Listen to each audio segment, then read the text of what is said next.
दामाद से रंजिश पर सगे बाप ने अपनी 27 साला बेटी और उसके आगे 3 मासूम बच्चे जो रिश्ते में इस शैतान के अपने नवासे और नवासियां बनते थे उनको बेदर्दी के साथ कत्ल करके मौत के घाट उतार दिया। और इस अफसोसनाक वाक़े की जब तमाम तफसीलात और जाए वक़ुआ के मनाजिर विजुअल्स हम तक पहुंचे तो वो इतने दिलखराश थे, इतने दर्दनाक थे कि मेरी अपनी रूह कांप उठी। इस अफसोसनाक वाक़े की तमाम तफसीलात आज के इस व्लॉग में आपके सामने रखेंगे। नाज़रीन, इस वीडियो में जो ये शैतान सिफ्त बाबा आपको नजर आ रहा है, इसने अपनी 27 साला शादीशुदा बेटी जिसका नाम इरशाद बीबी था उसको इस अंदाज में कत्ल किया कि उसका जो ये चेहरा था उसको उसके जिस्म से जुदा कर दिया और उसका जो चेहरा था उसके अपने जिस्म से तकरीबन 1 फुट के फासले में पड़ा हुआ था। इसने ना सिर्फ अपनी बेटी को कत्ल किया बल्कि उसके आगे जो उसकी औलाद थी उसमें 3 बच्चे थे, जिनमें जो सबसे बड़ा बेटा था उसका नाम मोहब्बत अली था और इसकी उम्र 5 साल थी। बिल्कुल उसको भी इसी अंदाज में कत्ल किया गया। फिर उससे छोटा बेटा जिसका नाम अहमद अली था जो रिश्ते में इस बाबे का नवासा बनता था, उसकी उम्र 3 साल थी, उसको भी बिल्कुल इसी अंदाज में कत्ल किया कि उसका जो ये सर था उसको उसके जिस्म से जुदा कर दिया और तकरीबन जो उसके सर था बॉडी से 1-1 फुट के फासले में पड़े थे। और जो सबसे कम उम्र बच्ची थी उस बच्ची की उम्र अभी सिर्फ 2 माह थी और उसका नाम महनाज था और वो रिश्ते में इस शैतान सिफ्त बाबे की नवासी लगती थी। उसको भी बिल्कुल इसी अंदाज में कत्ल करके मौत के घाट उतारा गया। और अब ये बाबा जो था इसका नाम मोहम्मद वारिस है, ये पंजाब पुलिस के हत्थे चढ़ गया और हम दरख्वास्त करेंगे कि इसको जल्द अज जल्द जो है इसके इबरतनाक अंजाम तक भी पहुंचाया जाए। इस अफसोसनाक वाक़े की तमाम तफसीलात आपके सामने रख देते हैं। नाज़रीन, ये अफसोसनाक वाक़या मुल्तान के इलाका बस्ती मलूक में पेश आया। होता कुछ यूँ है कि जो इस पूरे वाक़े का जो मुकदमा दर्ज हुआ है वो इस खातून इरशाद बीबी जिसको बेदर्दी के साथ कत्ल किया गया, जिसके बच्चों को मौत के घाट उतारा गया, उसका शौहर वो इस मुकदमे का मुद्दई है और उसका नाम मोहम्मद बूटा है। और वो इस हवाले से बताता है कि 6 साल कबल मेरी बहन थी समीना बीबी जिसकी शादी वारिस के बेटे के साथ हुई जिसका नाम मोहम्मद तारिक था। और आपको पता है कि जो इस तरह के पसमानदा इलाके होते हैं वहाँ पे वट्टे सट्टे का कल्चर अभी तक चल रहा है। और आपको पता है कि वट्टा सट्टा एक ऐसा मतलब कि मैं तो इस हवाले से बिल्कुल जो है इसमें मुझे कभी खैर नज़र नहीं आई। और हमने देखा कि जहाँ पे इस तरह के बुनियादों पे रिश्ते तय होते हैं कि एक घर से रिश्ता लिया और बदले में उस घर में रिश्ता दिया, वो कभी कामयाब नहीं हो पाते। तो बताते हैं कि वट्टे सट्टे पे मेरी बहन जो है वो वारिस के बेटे के निकाह में चलेगी और इन्होंने हमसे मुआहदा किया और हमसे जो है वादा किया कि हम वट्टे पर आपको अपनी बेटी का भी रिश्ता देंगे। बताता यह है कि जब हमारी बहन की शादी मोहम्मद तारिक जो कि वारिस का बेटा था जिसने ये पूरी वारदात रचाई उसके बेटे के साथ होगी, तो वारिस ने अपनी बेटी का रिश्ता देने से इनकार कर दिया। और जहां तक हमने इस पर तफसीलात इकट्ठी की हैं कि वारिस की बेटी जो थी वो इस शख्स को भी पसंद करती थी, तो ये जब वारिस रिश्ता देने से इनकार कर देता है तो वारिस की बेटी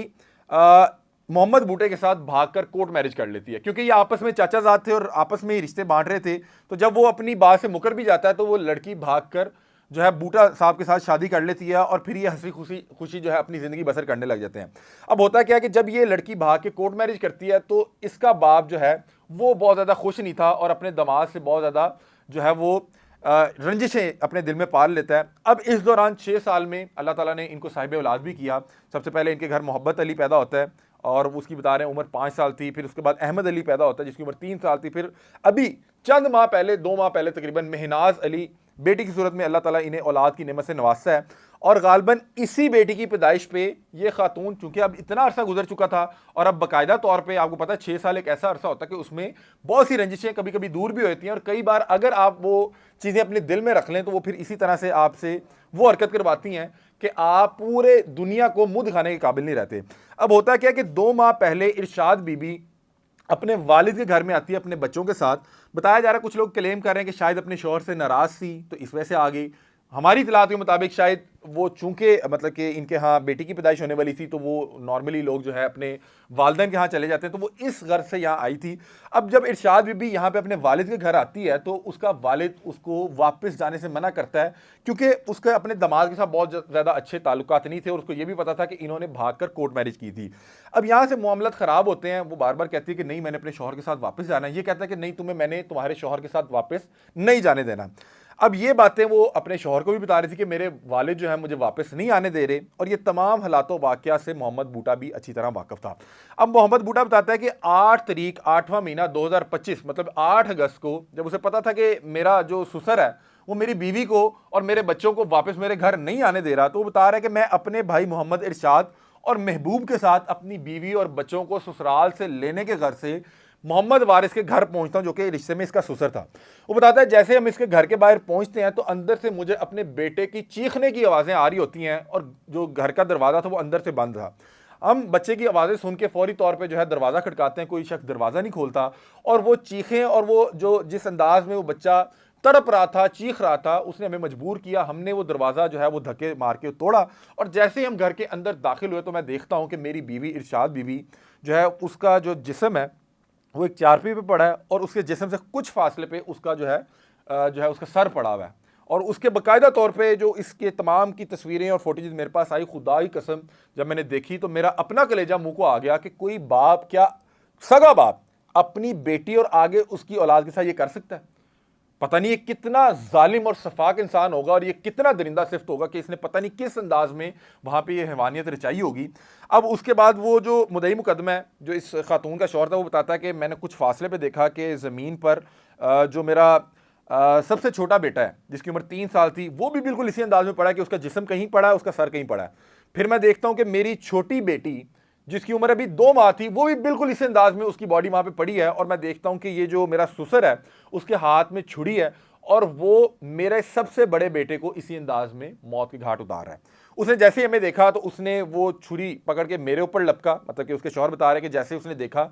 और उसने उस बच्चे को छोड़ा जिसकी तकरीबन आधी गर्दन वो काट चुका हुआ था और इसके शौहर के ऊपर हमला करने की गर्ज से वो इसकी तरफ लपका। और वो बता रहे कि मैं किसी तरह वहाँ से जो है अपने आप को बचाने के घर से बाहर निकला और ये मौके से फ़ायदा उठाते हुए ये वहाँ से फरार हो गया। उन्होंने कहा कि जब वहाँ पे शोर मचा और वहाँ पे अहले इलाका इकट्ठे हुए, वहाँ पे लोगों ने 15 पे कॉल कर दी। पुलिस जैसी पहुँचती है, ये आपको पता है कि उसी इलाके में मौजूद था, इसको वहाँ पे ढूंढा जाता है और उसकी वीडियो मैं चाहूँगा कि इस वीडियो में हमारी जो टीम है इस व्लॉग में वो इस बदबख्त इंसान की वीडियो भी लगाए जिसमें पुलिस एहलकारान जब इसको गिरफ्तार करने आए इसका पूरे जो इसका जिस्म था, इसके कपड़े जो थे वो खून से जो है वो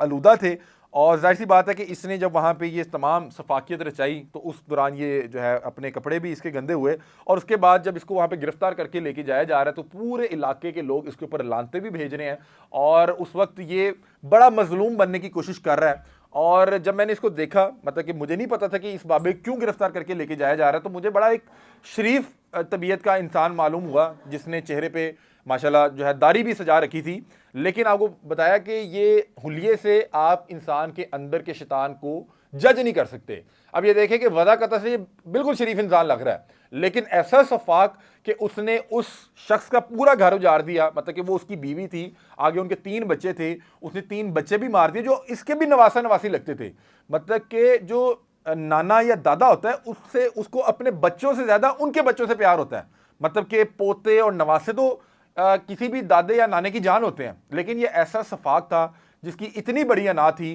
जिसको अपने दमाद से इतनी रंजिशें थी कि उसने 6 साल बाद भी उन्हें माफ़ नहीं किया, बल्कि वही बुग़्ज़ वो अपने दिल में रख के, हसद को अपने दिल में रख के उसने इसको इतना बड़ा कर लिया कि उसने अपनी बेटी को भी जो है मौत के घाट उतार दिया, आगे उसकी औलाद को भी मौत के घाट उतार दिया और जो उसका शौहर था उसका पूरा घर तबाह कर दिया। अब ये सफाक मुलजिम जो है जिसका नाम मोहम्मद वारिस है वो अब पुलिस के जो है कस्टडी में है और अब इसकी तमाम जब जो इन्वेस्टिगेशन है वो जो है वो मुकम्मल की जा रही है। इसमें मेरा ख्याल बहुत ज़्यादा तो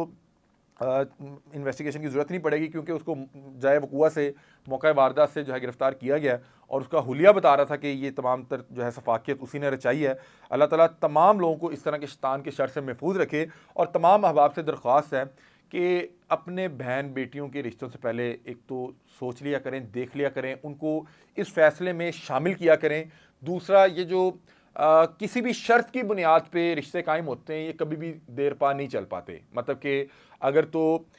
ये आप वट्टे सट्टे की बात कर लें जिसमें रिश्ता दे के रिश्ता लिया जाता है या रिश्ता ले के रिश्ता दिया जाता है, ये कभी कामयाब नहीं होते। क्या ये रिश्ते की कामयाबी की ज़मानत हो सकता है कि हमने बेटी दी थी इसलिए आपकी बेटी ले रहे हैं?